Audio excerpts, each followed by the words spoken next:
this young man who formed a kingdom called the Kubala Kingdom in the UK. And I was ticking all the boxes, and I was questioning myself whether he has broken any law. And to my surprise, I came to realize that he has not broken any law. He has not he's not a criminal. He has a good record. But whatever that is going on, what he has done, it's just fodder for news. If you ask me, is the Kubala Kingdom an illegal enterprise? First, let's define what is an illegal enterprise. Number one, let's define it. Number two, let us define where can you live? Where can you live? Let's define that. What is a house? In fact, let's go back to definitions. What is a house? If this house is not supposed, you can build a house full of stones. You can build a house of wood. The Eskimos build their houses with snow. So this man has decided to build a house in the woods. But the house, the materials of making that house is a what? Is a semi-permanent house. Okay? Has he broken any law? No. Is he a threat to the community?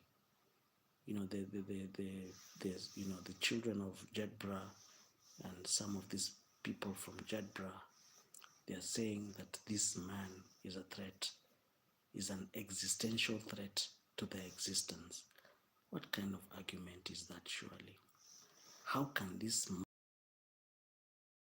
in the forest, how can a man living in the forest be an existential threat to their existence?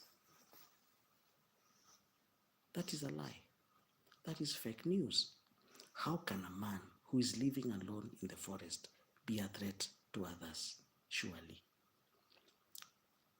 It's the joke of the year. How can a man who is alone in the forest? I want us to reason together. And I'm not even preaching. I've put my Bible. I just want to talk about the Kubala Kingdom. I want to ask you guys, how can one man who is living in the forest alone with his wife and an assistant, how can that man be a threat, be an existential threat to the existence of others? How?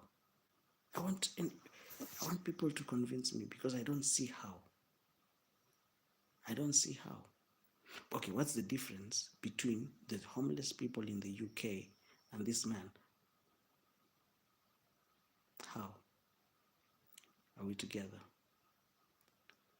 You see, from where I'm seated, I think that he has decided to form Kubala Kingdom. Okay?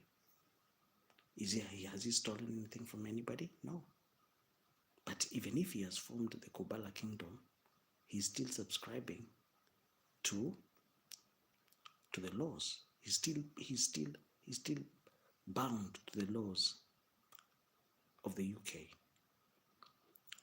So if you ask me, is that a criminal enterprise? I would say no. That is not a criminal enterprise. Are we together? So what is happening right now, this is a court of public opinion. The news agencies of the UK, like I saw the LBC, the Sky News, they've all decided to infringe on the private man because they just wanted to sell their newspapers. So if you ask me, I will change that case and say, this is a case of they're infringing on the personal life of this Kubala Kingdom. Because if you ask me, have they done anything wrong? No. To tell people to follow them? No. Have they advertised themselves? No. Are they begging for food? No. So the argument that the Kubala kingdom is an illegal enterprise, that argument is null and void. It's not holding any water. Are we together? So if you ask me, the only mistake, the only thing that I think that is, it's a bit odd, and the people of the the the United Kingdom, they look at it like, oh, these are just Africans in the forest singing songs and chanting. But for Africans to live in a forest in the UK and chanting and singing songs, is that illegal? I want to know if that is illegal. If you ask me, that is not illegal. Is King Charles threatened? Has he been threatened? Or does King Charles feel threatened? Have they sent a notice to King Charles that his kingdom, he is no longer the King of England? Have they done that? Have they notified King Charles in writing that he's no longer the King of England? No. So when you look at everything, this this kingdom called Kubala is not illegal. So when you look at it from all angles, I was looking at it from all angles. Have they broken any law? No. In fact, it is those news agencies who have broken, who have infringed in their private, private compound. Are we together? Have they stolen anything from anyone? No. So that argument that the Kubala kingdom is null and void, is an illegal enterprise, that argument is null and void. Are we together? And I know so many people will disagree with me, but from my point of view, they need a legal review to first determine whether Kubala kingdom is an illegal enterprise or it's not an illegal enterprise. Number one, they should answer that question. Number two, if the issue of the council is paying the land rate, you can pay land rate. The only mistake they have made is being squatters. In Kenya, we call them squatters. Okay, but if you ask me whether they have broken the law, I will tell you they have not broken the law.